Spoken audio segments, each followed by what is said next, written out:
Trang, ang knife skills dapat naiiwan sa muscle memory ng isang tao. It's so strange.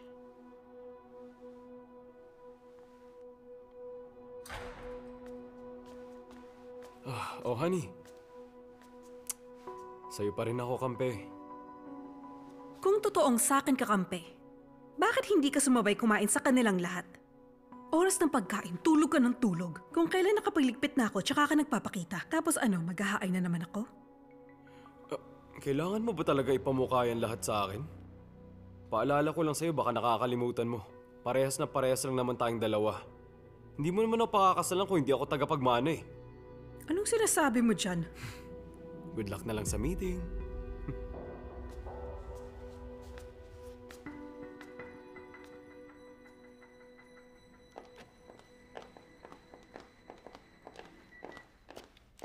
Ew, anong klaseng kotse yan?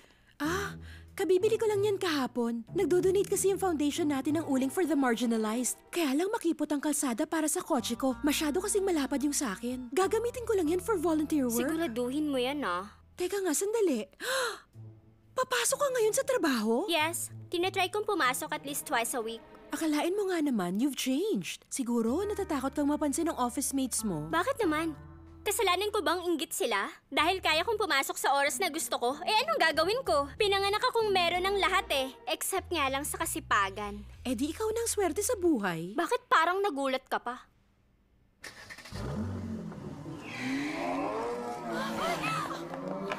Nababaliw na ba siya?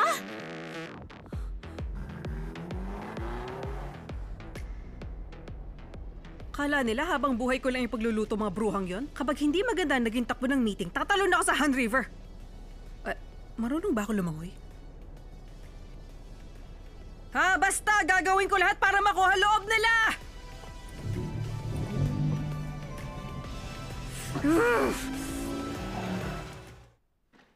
Anong balita sa Prime Minister na magcha-check-in sa Yumin Hotel? Natuloy ba siya?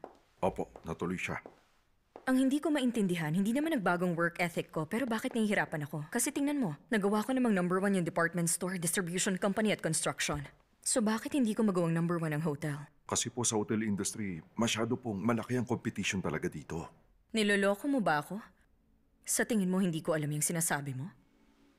Pasensya na po, ma'am. Doon sa nangyaring car accident, bakit nyo kinasuhan yung driver na nakabangga? Kapag binatikos tayo ng mga tao tungkol dyan, yan mismo ang sisira sa magandang image ng company. Huwag na ho kayo mag-alala pa. Yung PR team po natin ang bahala magpalabas ng kwentong si Miss Kang ang biktima. Makakalimutan na yung sitwasyon ng driver dahil makikita naman nilang sumusunod lang tayo sa batas. Tapos sa huli ako ang babatikusin nila? Ako na yung masama at walang pusong executive na nag-penalize ng taong may epilepsy na sineseizure dahil wala siyang panggamot. Pasensya na po kayo, ma'am. Anong oras ang next meeting ko? Wala po kayo next meeting ngayon, ma'am. Di ba ngayon yung meeting tungkol sa duty-free shop?